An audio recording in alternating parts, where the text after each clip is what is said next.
I'll guarantee you one thing. There isn't a kid at the concession stands in the entire Houston Astrodome. They're all lining the rails because they are waiting to see their very favorites, the monster trucks.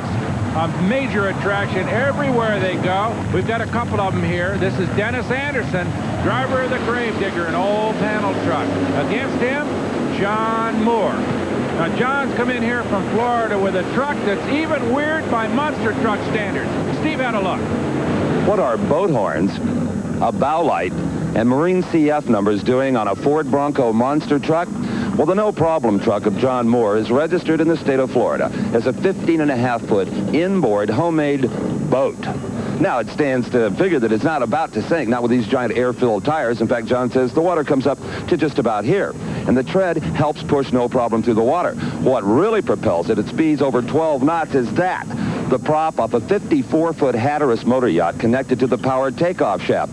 Now, on hot summer days, John likes to load the old girl up with about 8 of his closest buddies and cruise the waterfront bars on Florida's Intercoastal. Well, after seeing No Problem go by, there's probably a lot of drinkers in those bars figured they had one. All right, that's John Moore over there on the far side of your screen up against Dennis Anderson in the Gravedigger. Now, they're going to run kind of a unique course, you might say, Steve. Oh, boy, I'll say. In first-round competition, we took a look at the course thanks to the famous Bigfoot truck in the near lane in Clydesdale way over there on the other side of that jump. Now, they'll be flagged off side by side, down, and then they crunch a bunch of junkyard cars. Bigfoot, as you can see, this was earlier, got a huge lead. Then they crunch some more cars. Now, let's see where they go. They've got to spin them around and come over a big mound of dirt here, down kind of a short chute. Then there's yet another mound of dirt, in fact, a pretty good-sized jump, and then a super jump, and the first truck to the finish line wins. It's a process of eliminations. They started with 16 trucks. We're down to 8. So this is quarterfinal competition. Gravedigger in the near lane, the No Problem Ford Bronco in the far lane, and it's a pretty good race, Brock. It sure is. That is Dennis Anderson in the Gravedigger. Now, he's got to turn that thing around. Some of these trucks have steering on all 4 wheels. Dennis doesn't. He's got to back it up, crank her around, and get restarted and head back down those jumps. On the other side, John Moore, oh, he gets going quite a bit quicker. Notice his rear steering, but it's something's wonky with John. He's the rudder's broken on that thing, I think. I think he oversteered it a bit. Now, looking out that window, you saw the driver of Gravedigger. Now, everybody trying to get squared away, and even though he doesn't have the power of the Gravedigger, No Problem seemed to have had better handling. It's kind of catwalking over that last jump, and advancing to the semifinals will be John Moore in No Problem. All right, poor old Dennis Anderson. The Gravedigger dug its own grave there. He is parked for the night. All right, let's go back down to the other end. Well, Jack, it looks like No Problem has no problems tonight. We're getting there. We're hanging in there with them. We're getting up to the big boys now. This is getting real tough now. You know, it doesn't look like you're doing it with horsepower or speed, but with some pretty good driving. Well, it's the turning ability. Short wheelbase is definitely showing its stuff tonight. Okay. Yeah. Good job seeing the semi. Appreciate it. Thank you. Well, John can always take No Problem fishing if he doesn't work out here. Truck time as they roll in the tunnel at the far end of the stadium. It'll be Casper in the far lane versus in the near lane Bigfoot. And in the famous Bigfoot Ford truck, we have an onboard camera. Earlier, I looked at how this machine works. What started out in 1974 as a promotional gimmick for his off-road shop in St. Louis has turned into a growth industry for Bigfoot creator Bob Chandler. Big feet would be more accurate. There's 8 of these trucks around the nation to satisfy the demand. And this is a brand new one. Let's take a look. Now, the tires are absolutely huge, and they are off of an agricultural fertilizer spreader. They cost over $2,000 a piece and only last about 8 months in competition. Now, the engine is a Ford 460 iron V8 that's stroked out to a little over 500 cubic inches, has a supercharger, and produces about 800 horsepower.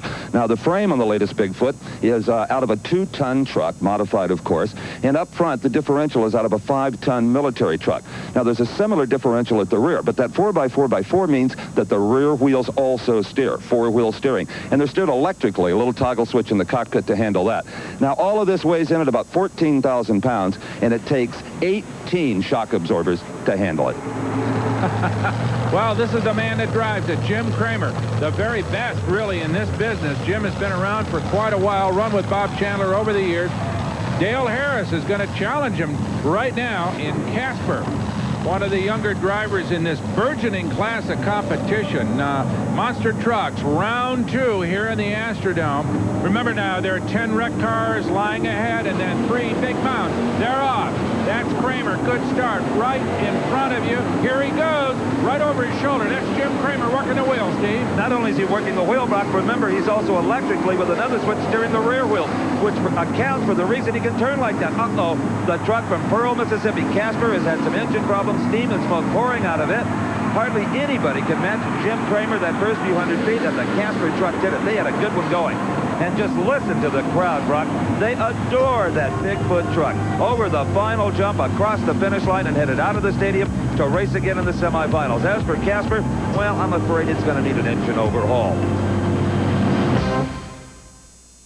And is dominating the Monster Trucks, Jim Kramer. What are your impressions of the circuit you have to make here? Well, it's a real tight turn at the far end. A short wheelbase truck definitely has an advantage. A long wheelbase truck like Bigfoot really has to work to get around that corner. And yours is kind of a medium wheelbase truck. No, I'm a long wheelbase truck, definitely. Do you use the rear wheel steering aggressively in that tight turn? In this type of turn, you have to use it. That's your main turning ability. Now that those cars are a little flatter, are they a little easier to crush? Oh, yes, they are. The course will be getting faster and faster progressively. Good job. Thank you. By the time the night is over, those wrecks are going to look like pool tables, Steve. Of the Monster Trucks. This is Stomper 2, one of 2 stompers. Stomper 1 out of competition. Earlier, Steve had a look at that machine. Boy, you get a bird's eye view from the cab of the Stomper Monster Truck. You know, you might think this area would be kind of like a race car. Well, it's not. I mean, it does have a roll bar, but these guys like to go in style and in comfort. So it's got a stock dash with some added instruments and carpets and mats and the whole deal.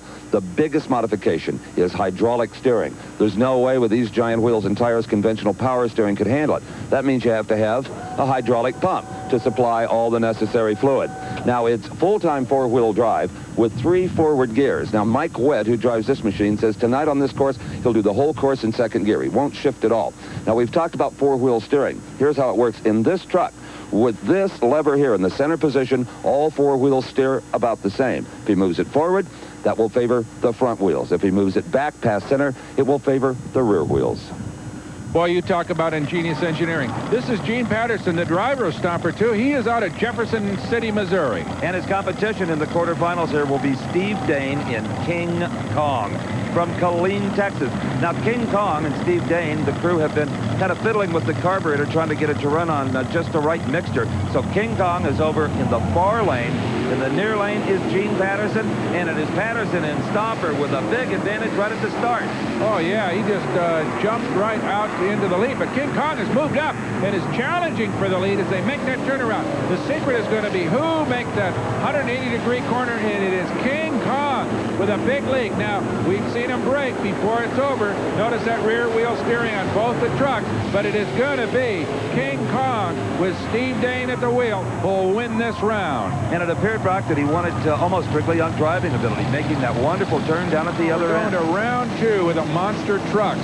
This is going to be Ron Dennis, Flagstaff, Arizona, in a truck called Leadfoot. Right there on the other side, a really unique vehicle. That's the Bigfoot Shuttle with Bob Chandler, the owner of the Bigfoot team, on board. That is a new Aerostar van. Ron Dennis, Leadfoot. It's an El Camino pickup. And Ron looks mighty serious. Going to have to be serious, Dave. That's right. This is Bob Chandler from St. Louis, the creator of the Bigfoot phenomena.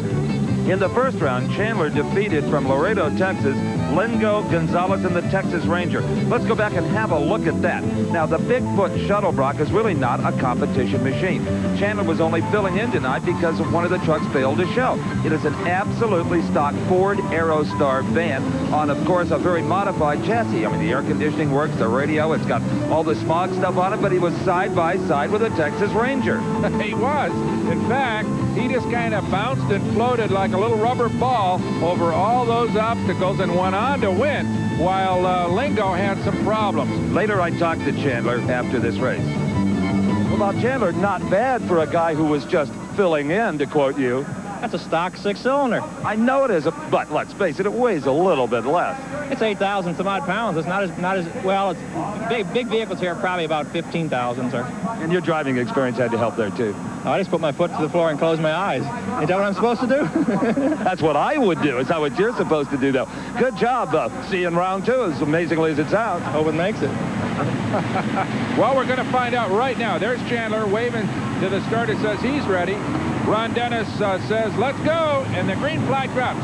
There is Leadfoot kind of angling off those wrecked cars. Some smoke coming out of Leadfoot as well, so he's got some problems. Look at this. The Bigfoot shuttle just kind of flopping and bouncing along there. Chandler with his arm hanging out of the window. And look at this. Leadfoot's a hurting buckaroo, kind of falling off to the side there. A lot of smoke coming out of that.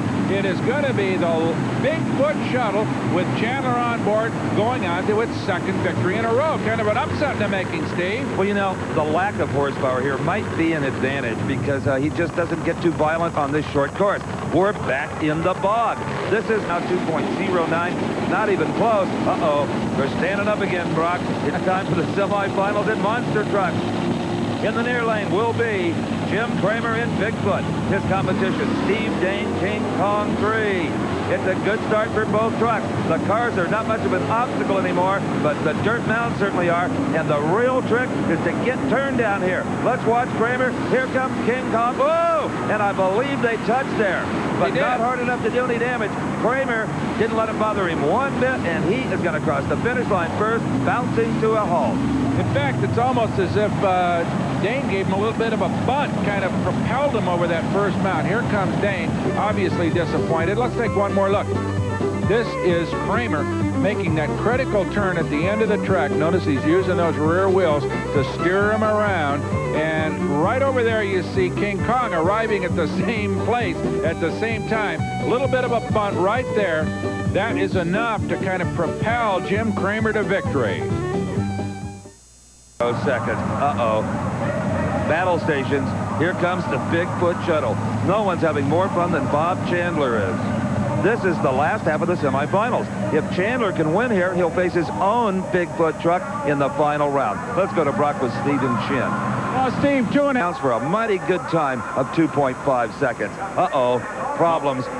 No problem, as a matter of fact. There's the old Bronco, half boat, half car. You know, Brock, earlier I said, talking about the boat registration numbers, CF numbers. Well, I'm a California boater. In California, they're CF. In Florida, they're FL. Sorry about that.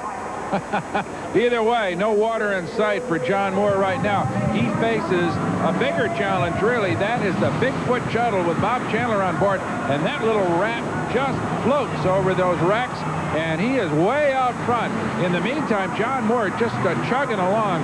That weight seems to be a big handicap here, Steve. But remember, no problem is a real short wheelbase truck.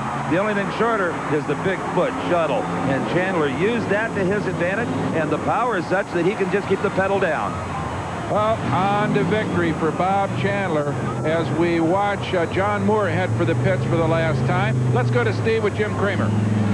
Well, what we have here is an all Bigfoot final. Bigfoot itself with this man aboard, Jim, and the tender to Bigfoot. That's really a surprise. The Bigfoot shuttle is a surprise. It's got about 160 horsepower, and the least amount of horsepower anybody's got here is about 500. So we're really proud of it. It's a very smooth running little truck. And it looked like Bob was doing a little dirt tracking out there, sliding it around the course. Yeah, he sure did, and he's tough to beat. He's going to be tough to beat, you know. With all your horsepower? All my horsepower. One thing about horsepower, you got to be able to utilize it. And this is a short, choppy course, and you're on and off the gas, where he can literally stay on his gas and use every bit of horsepower. I have to let off of mine. I can't use 750, but he sure as heck can use 160. Should be fun. Sure will. Well, we're going to see the stock monster trucks. Well, we don't have to ask this man, Bob Chandler, if he's enjoying his evening at all Bigfoot final. I'm having a ball. Well, so is Jim Kramer, and he says that even though you've only got about 150, 60 horsepower, that you're going to be hard to beat. Is that true? Tell you what, this is a pretty easy course for this truck. The cars are so flat, I just go wide open over them, so it's a lot of fun. Yeah, Jim said that he really can't use all his power on this car. No, it's too long of a track for him. You know, they just polled the crowd as to who they thought were going to win, and you got a pretty good representation. I'll give him a run. Okay, have fun. Thank you, Steve. Well, that's going to be a whole lot of fun as we watch Chandler climb into the Bigfoot shuttle. Well, we got 2 vehicles left after all of it's over here at the Redman TNT Super Nationals here in the Astrodome. I'm Brock Yates along with Steve Evans, and you know what? They're both called Bigfoot. That's Bigfoot, Bigfoot, and then we got the Bigfoot shuttle. Bob Chandler on board the shuttle, and I see you right down there near him, Steve. How's he doing? Well, I'll tell you, Brock, to the fans up at the seats, these trucks might look like little toys running around down here. But when you stand up next to one, they are pretty impressive. In fact, just a little bit frightening. I give them a real wide berth. Yeah, they do look like they're a little out of control. All right, there is Chandler, the boss, and here is the over-the-shoulder view from Jim Kramer's point of view as he gets ready to go in the Bigfoot. You know, I talked to both the drivers, and there's no fix in here either way. These guys are good friends. The boss in the shuttle, the employee in Bigfoot, and they shook hands and said, let's race for it. And still, it is rough out there. In fact, maybe rougher yet. The cars are easier to go over, but that's about it. Well, look at that little shuttle make that turn there. Here comes Kramer. Looks like oh, look at that. The Bigfoot shuttle jumped right in front of Kramer. And now Kramer seems to just use that giant horsepower to blast right by. I think it's going to be the Bigfoot that wins it. Yes. Brock, I'm standing here, and the place has gone mad, especially the kids. They just love Bigfoot, and he won it by a half a car length. I thought for a minute that the boss had it in the little shuttle with 160 horsepower. Now, look at Kramer. He's the only guy I've seen all night that drives quite like that. He hangs right out the window where he can get a view over that left front tire. I don't think he can see anything else except tires, Steve. He's looking right down at just a bunch of tread as he bounces over those flattened wrecks. Remember, we said they weren't going to be a factor, and they're really not, as Kramer looks like he's headed for victory right now. Well, I hope none of Bob Chandler's 7 other drivers are watching, because in confidence, Chandler told me that Kramer was absolutely the best of the bunch, the finest monster truck driver on earth, and I got to agree with him. But right here, I thought we might bend some sheet metal. Right, looked like a little figure-8 encounter here as these 2 vehicles get turned around and get ready to head back toward the finish line. Here it looks like Kramer's got the lead, but there comes the shuttle. Just squeezes right in front of him. And I'll tell you what, a mighty vulnerable little vehicle he is right now. I don't think Kramer had any thoughts about crushing the boss inside the shuttle. And look at this leap. And that's where Jim Kramer just buries his foot in the throttle of that big Ford and forges right on past the boss. This is where the big horsepower of Bigfoot paid off. Here comes the finish, and by a whisker, a very popular victory. Let's talk to both drivers. Steve's with them. Well, Brock, back into the arena come both the Bigfoot drivers, the winner, Jim Kramer. And Jim, you were right, he was tough. I think he's very tough. I think he was actually playing with me at the other end. You had a problem negotiating the turn. It looked like you went the wrong way. I did. I went around the cones backwards, but it's come out pretty good. As long as I went around the cones, I figured it was legal. A little brain fade, or are you trying a new route? No, I couldn't control it. I came off the last set of cars, and I didn't know where they were. So I ended up going too far, and then I went around the other way and came back. So Well, I hope you guys had as much fun doing it as I did watching. I had a ball. How about you? Real good time, real good time. They dominated tonight. Well, we all had a super time here at the Redman TNT Super Nationals. Bigfoot, the Pullers, the Mudboggers, everybody. Thanks for joining us. I'm Brock Yates along with Steve Evans from the Astrodome.